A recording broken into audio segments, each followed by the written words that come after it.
Now, for years, there was nothing more overhyped and more overrated than NFL schedule release day.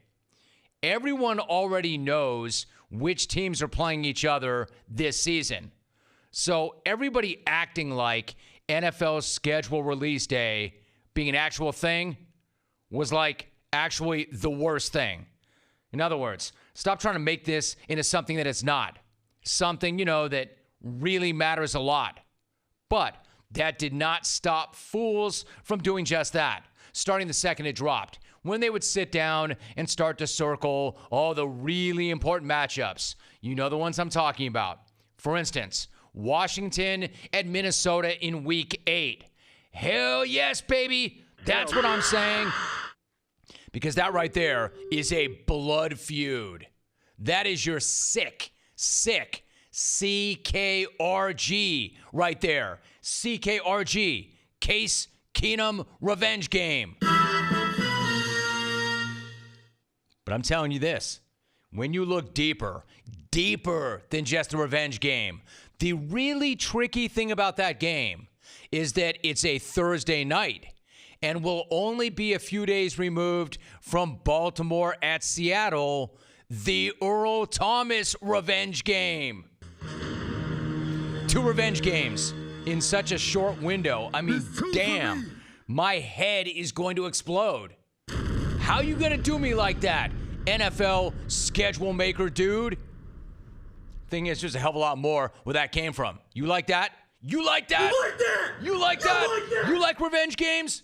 You like revenge matchups? Great. Yeah, tell me how Buffalo at Dallas on Thanksgiving Day tastes. Holy crap, they went there too. That's a thing. That's a Super Bowl 27, Super Bowl 28 revenge game. A revenge game twofer. That's 2 for revenge. It's 2 for me. Hey, to hell with winning the day. It's 2 for me. To hell with winning the day. And 1 game at a time. How the hell is anybody associated with the Bills and the Cowboys going to be able to focus on anything other than that epic revenge tilt? Yeah, like you can't tell me that the Bills roster, made up almost entirely of people who started playing football after those games were actually played, will not be fired up for that. Because revenge is a dish best served cold and on Thanksgiving Day. And the Bills will be looking to give the Cowboys extra dollops of revenge. Damn, all these revenge games. How about Week 16? Week 16 on CBS. Jets at Steelers. A Le'Veon Bell revenge game. That one actually might matter.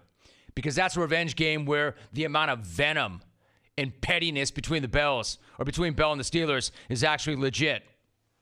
But overall, what I'm getting at is declaring revenge games might be the corniest thing ever.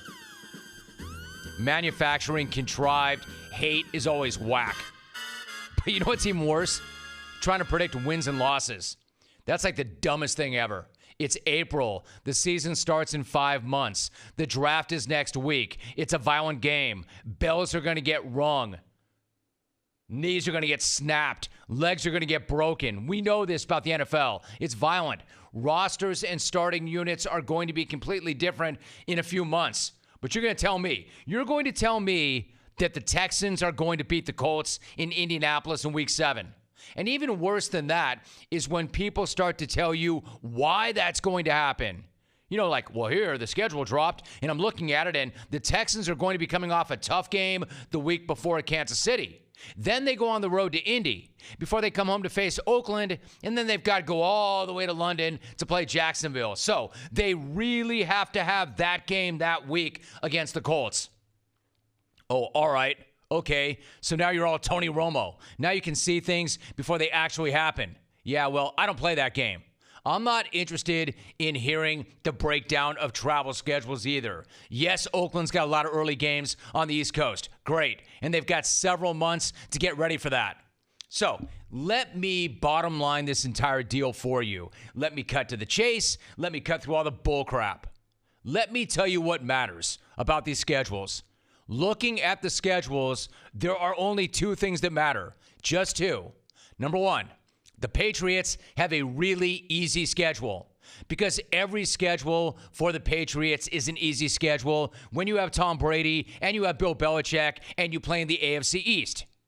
Second point, and only 2 points matter. Second point being, the Cleveland Browns have 4 primetime games.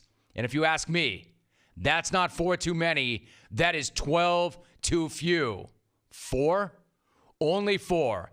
Nah, send that thing back. Get it right. Come see me when you've got a schedule with the Browns in prime time every single week, all the way up to the Super Bowl.